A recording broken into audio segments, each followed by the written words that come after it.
प्रभु नाम विशेष धन्यवाद हो। प्रभु अनुग्रह करी ए कोरोना भाइरस मध्य आम जीवित रखी एणु प्रभु नाम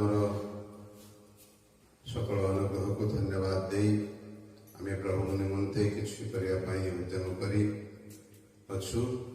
एणु आम भावुँ दानिएल पुस्तक को क्रमश अध्ययन करने क्रमश अध्ययन में परमेश्वर अनुग्रह परमेश्वर साहाय्य नितांत आवश्यक अच्छी। एणु आसतु ये अध्ययन पूर्व प्रार्थना करी प्रभुर साहाय्य मांगा। अनुग्रहकारी मंगलमय परमेश्वर प्रभु आम आपणकर निकट में निवेदन करुछु दानिएल पुस्तक को क्रमश अध्ययन करने तुम्हें बुद्धि ज्ञान प्रदान कर आत्मिक लाभ निमंते तुम्हें आशीर्वाद कर यीशु का नाम मांगुछु पिता आमेन। ख्रीष्टरे प्रिय ईश्वर लोक मैंने आगे दानिएल पुस्तक को क्रमश अध्ययन करने इच्छा करुछु। दानिएल पुस्तक दानिएल विषय आम समस्त जानू दानिएल किभली भाव से परमेश्वर आशीर्वाद को से लाभ करते प्रभु किभली भाव में उद्धार करते समस्त निकट में अति परिचित। यही पुस्तक को आम क्रमश अध्ययन करने जाऊँ आसत मैंने पाठ करवा दानिएल 1 अध्याय तर 1 पद। दानिएल 1 अध्याय तर 1 पद। जिहुदार राजा जिहोयाकीम राजत्वर तृतीय वर्ष बाबिल राजा नबुकदनेस्सर जेरुसालेम को आसी ताहा अवरोध कला। लेखा जिहुदार राजा जिहोयाकीम समय बाबिल राजा नबुकदनेस्सर आसी ताहा अवरोध कला। दानिएल पुस्तकों का लेखक दानिएल निज अटंती। दानिएल शब्दर अर्थ परमेश्वर मोहर विचारकर्ता परमेश्वर विचारकर्ता अटंती। दानिएल ए पुस्तक को लिखा समय से आरंभ करुछंती जे सही समय जिहोयाकीम राजा थे जो समय राजा नबुकदनेस्सर आसी जेरुसालेम को अवरोध कला आ समस्त को बंधी करी नहीं गला। दानिएल लिखा चाहती जो समय नबुकदनेस्सर आसी से समय राजा जिहोयाकीम थे। अन्य भाव में दानिएल कहवाक चाहती जे राजा जिहोयाकीम को समय घटिला। अन्य भाव में कहवाक गले राजा जिहोयाकीम हुए तो से एथिपाई से दायी अटंती।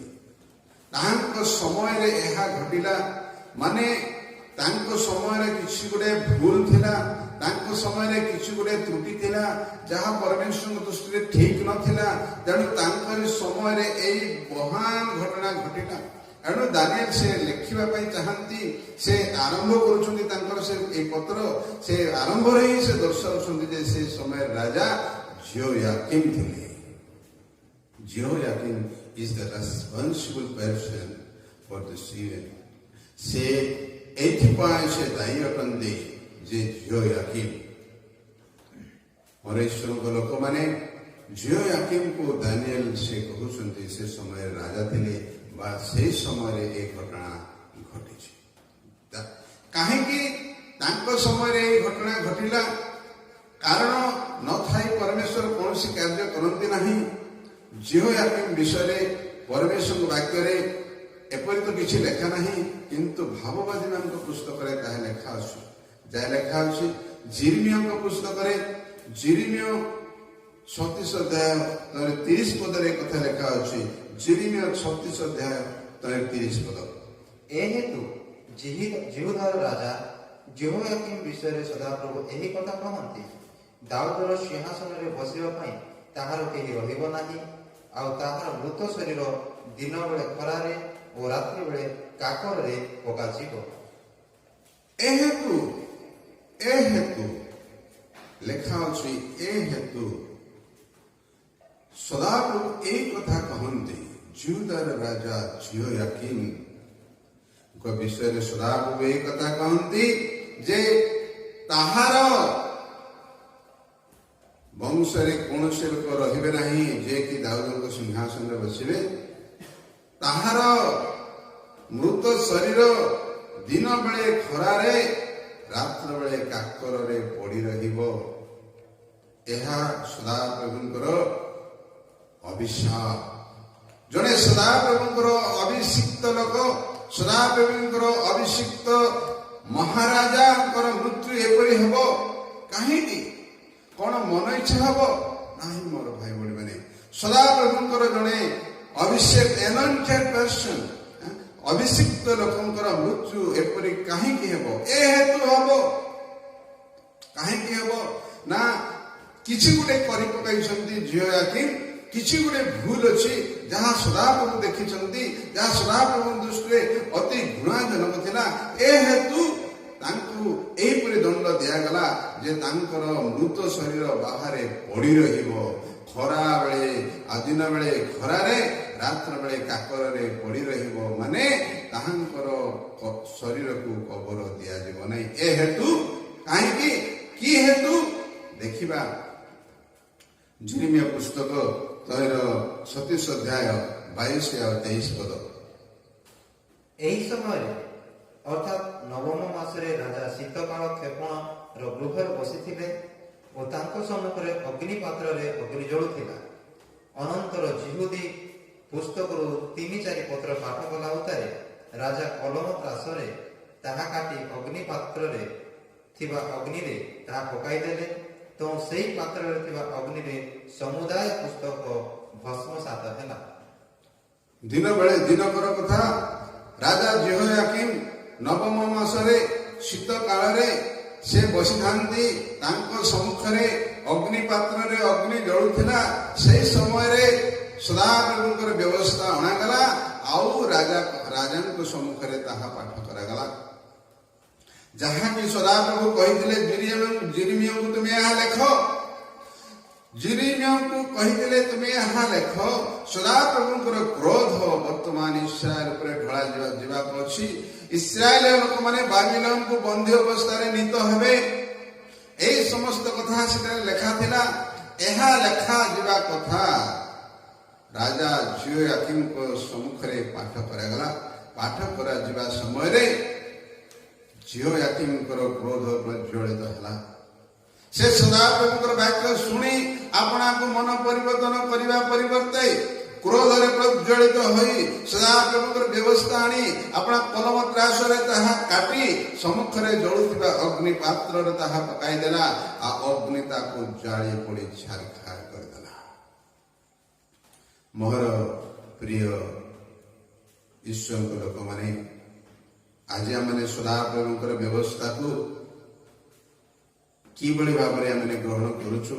ସଦାପ୍ରଭୁଙ୍କର ବାକ୍ୟ ଆସିଲା ବେଳକୁ ଆମମାନଙ୍କର କ୍ରୋଧ ପ୍ରଜ୍ୱଳିତ ହେଇଯାଉଛି ନା ଆମେ ସଦାପ୍ରଭୁଙ୍କ ପ୍ରତି ମନ ପରିବର୍ତ୍ତନ କରି ଫେରିବା ପାଇଁ ଇଚ୍ଛା କରୁଛୁ? ରାଜା ଜିହୋୟାକିମ୍ କ୍ରୋଧରେ ପ୍ରଜ୍ୱଳିତ ହୋଇ ପରମେଶ୍ୱରଙ୍କର ବ୍ୟବସ୍ଥାକୁ ଅଗ୍ନି ପାତ୍ରରେ ପକାଇଦେଲା। ଆଜି ଆମେ ହୁଏତ ପ୍ରଭୁଙ୍କର ବାକ୍ୟ ଆସିଲେ ଆମକୁ ଭଲ ଲାଗୁନାହିଁ। ସତ କଥା ଆଜି ଦୁନିଆରେ କହିଲେ ଭଲ ଲାଗିବ ନାହିଁ, ମଣ୍ଡଳୀରେ କହିଲେ ଭଲ ଲାଗିବ ନାହିଁ, ମନ ପରିବର୍ତ୍ତନ କହିଲେ ଭଲ ଲାଗିବ ନାହିଁ। ନିଜର ମନକୁ, ନିଜର ଖୁସିକୁ ଯେପରି ଭଲ ଲାଗିବ ସେପରି ବାକ୍ୟ ସବୁ ଆଜି ଦୁନିଆରେ ଭଲ ଲାଗୁଛି। ରାଜାଙ୍କୁ ଦିନେ ଏ କଥା ଭଲ ଲାଗିଲା ନାହିଁ। ସେ କ'ଣ କଲେ ନା ସେ ଅଗ୍ନିରେ ତାହା ପକାଇଦେଲେ। ଅଗ୍ନି ତାହାକୁ ଜାଳି ପୋଡ଼ି ଛାରଖାର କରିଦେଲା। ଏଣୁ ସଦାପ୍ରଭୁ କହନ୍ତି, ଏ ହେତୁ ଜିହୋୟାକିମ୍ ରାଜାଙ୍କର ଶରୀର ଦିନ ବେଳେ ଖରାରେ, ରାତ୍ର ବେଳେ କାକରରେ ପଡ଼ି ରହିବ। ପୁଣି ଯିରିମିୟ ପୁନର୍ବାର ସେ କହୁଛନ୍ତି, ଯିରିମିୟ ପୁସ୍ତକ 22 ଅଧ୍ୟାୟ 18 ଆଉ 19 ପଦ।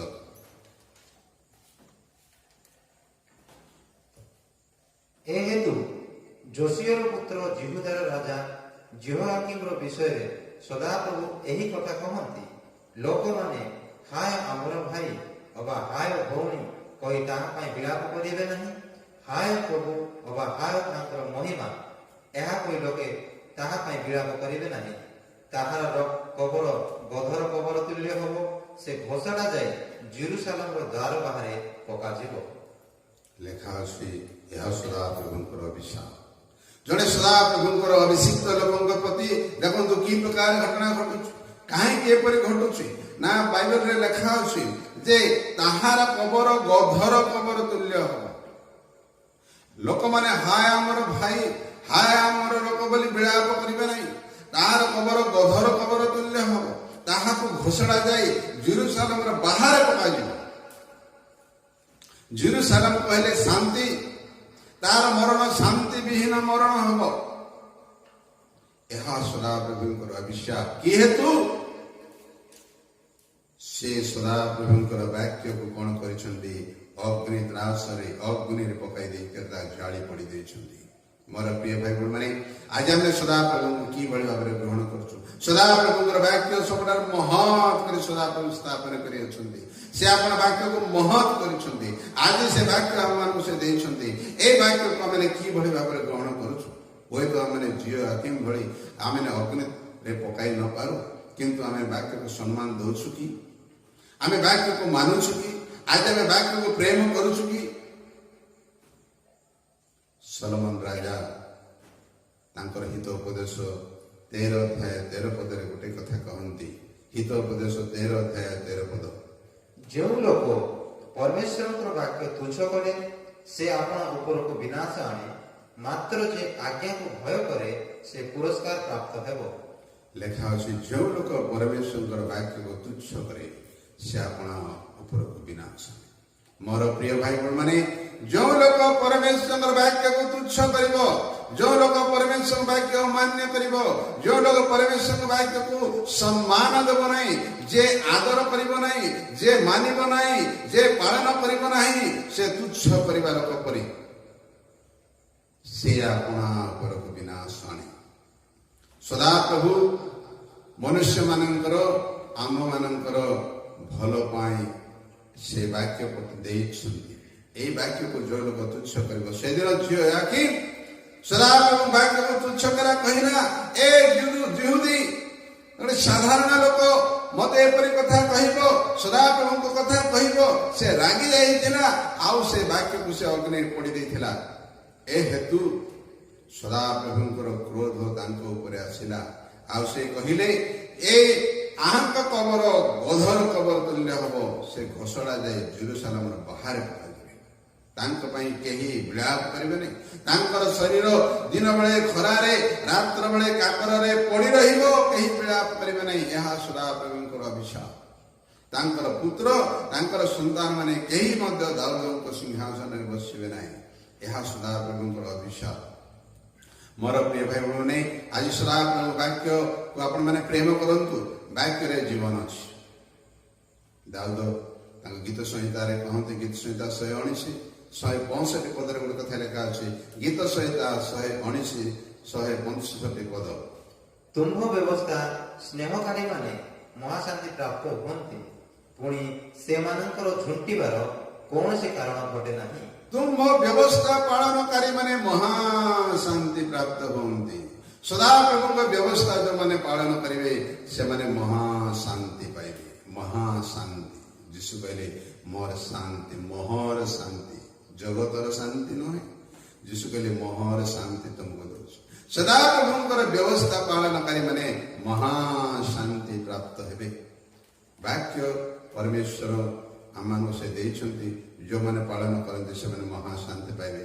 ଏ ବାକ୍ୟ ମାନଙ୍କ ପାଇଁ ସେ ସକ୍ସେସ୍ ଆଣିବ, ସଫଳତା ଆଣିଦେବ, କୃତକାର୍ଯ୍ୟ ଆଣିଦେବ। ବାକ୍ୟ ଜୀବନ ଅଟେ, ବାକ୍ୟ ସତ୍ୟ ଅଟେ, ବାକ୍ୟ ଆମମାନଙ୍କୁ ସୁରକ୍ଷା ଦେବ, ବାକ୍ୟ ଆମକୁ ଶାନ୍ତି ଦେବ, ବାକ୍ୟ ଆମମାନଙ୍କର ସବୁ କିଛି। ବାକ୍ୟ ଯେଉଁମାନେ ପାଳନ କରନ୍ତି ସମସ୍ତ ପାଳନ ପାଇବେ। ତେଣୁକରି ମଶାଙ୍କର ପରେ ପରେ ଯୋଶୁଆକୁ ସଦାପ୍ରଭୁ କହିଲେ, ଯୋଶୁଆ 1 ଅଧ୍ୟାୟ 8 ପଦରେ ଲେଖା ଅଛି।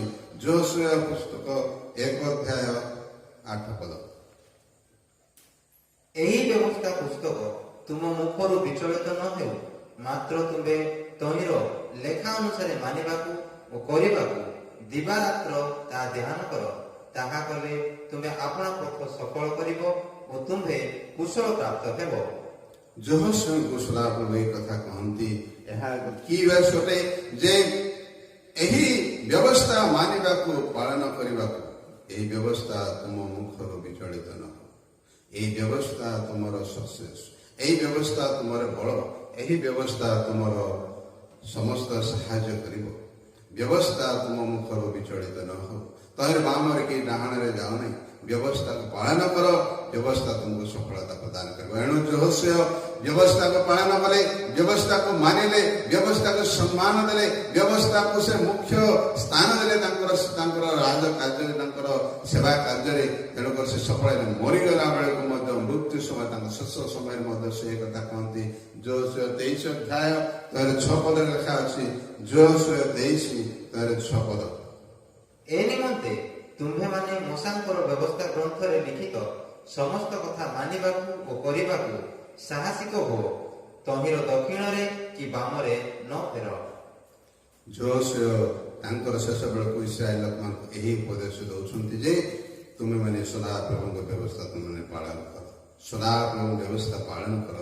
ତୁମମାନେ ବାମରେ କି ଡାହାଣରେ ଯାଉ ନାହିଁ। ତୁମମାନେ ସକ୍ସେସ୍ ହେବ। ଯେଉଁ ଦେଶ ସଦାପ୍ରଭୁ ତୁମମାନଙ୍କୁ ଦେବା ପାଇଁ ସେ ପ୍ରତିଜ୍ଞା କରିଥିଲେ, ସେଇ କିଣାଣ ଦେଶରେ ତୁମମାନେ କୃତକାର୍ଯ୍ୟ ହେବ। ତୁମମାନେ ମଙ୍ଗଳ ପାଇବ, ତୁମେ ଆଶୀର୍ବାଦ ପାଇବ। ସବୁ ଆଶୀର୍ବାଦ ପାଇବାର ମୂଳ ବିଷୟ ହେଉଛି ସଦାପ୍ରଭୁଙ୍କ ବାକ୍ୟ ପାଳନ। ଜିହୋୟାକିମ୍ ରାଜା ଏହି କାର୍ଯ୍ୟ କରିନଥିଲେ। ଯେ ସଦାପ୍ରଭୁଙ୍କ ବାକ୍ୟ ଯେତେବେଳେ ତାଙ୍କ ଜୀବନକୁ ଆସିଲା, ସେ କ'ଣ କରିଥିଲେ? ରାଗିଗଲେ, ଆଉ କଲମ ତ୍ରାସରେ ତାହା କାଟି ପାତ୍ରରେ ଜଳୁଥିବା ଅଗ୍ନିରେ ତାହା ପକାଇଦେଲେ। ଏ ହେତୁ ତାଙ୍କ ସମୟରେ ସମଗ୍ର ଜିହୁଦାକୁ ଦଣ୍ଡ ଆସିଲା। ସମଗ୍ର ଜିହୁଦାକୁ ପରମେଶ୍ୱର ରାଜା ନବୁକଦ୍ନେସର ହସ୍ତରେ ସମର୍ପଣ କରିଦେଲେ। ଏହା ଦାନିଏଲ କହିବା ପାଇଁ ଚାହାନ୍ତି, ଏହି ସମୟରେ ଯୋଉ ସମୟରେ ରାଜା ଜିହୋୟାକିମ୍ ରାଜା ଥିଲେ, ସେହି ସମୟରେ ଏହି ଘଟଣା ଘଟିଲା ଯେ ରାଜା ବାବିଲ ରାଜା ନବୁକଦ୍ନେସର ଆସି ଜେରୁସାଲେମକୁ ଅବରୋଧ କଲେ। ମୋର ପ୍ରିୟ ଭାଇ ଭଉଣୀମାନେ, ଆଜି ଆମମାନଙ୍କ ଜୀବନରେ ସଦାପ୍ରଭୁଙ୍କ ବ୍ୟବସ୍ଥା ଆସୁଛି। ପାଳକମାନେ, ପ୍ରଚାରକମାନେ ତାଙ୍କର ବ୍ୟବସ୍ଥା ଆମମାନଙ୍କୁ ମଧ୍ୟ ସେ କହୁଛନ୍ତି। ଆମେ କିଭଳି ଭାବରେ ତାହା ଗ୍ରହଣ କରୁଛୁ। ଯଦି ଆମେ ଗ୍ରହଣ କରୁଛୁ, ତେବେ ସେମାନେ ମହାଶାନ୍ତି ଭୋଗ କରିବେ। ନଚେତ୍ ଆମମାନଙ୍କର ଅବସ୍ଥା ମଧ୍ୟ ସେ ଜିହୋୟାକିମ୍ ପରି ନ ହେଉ। ଶେଷ ସମୟରେ ଏହି କରୋନା ଭାଇରସ ଆସିବା ସମୟରେ, ଈଶ୍ୱରଙ୍କ ଦଣ୍ଡ ଆସିବା ସମୟରେ ଆମେ ଯଦି ସଦାପ୍ରଭୁଙ୍କ ବାକ୍ୟକୁ ପ୍ରେମ କରିବା, ଆମେ ଈଶ୍ୱରଙ୍କ ମହାଶାନ୍ତି ଦୁଃଖ କ୍ଲେଶ ମଧ୍ୟରେ ଉପଭୋଗ କରିବା। ପ୍ରଭୁ ତାଙ୍କ ଛୋଟ ବାକ୍ୟରେ ଆଶୀର୍ବାଦ କରନ୍ତୁ। ଆମମାନେ ଆହୁରି ଅଧିକ କିଛି ତାହାର 2ୟ ଅଧ୍ୟାୟରେ ଦେଖିପାରିବା। ପ୍ରଭୁ ଆପଣଙ୍କ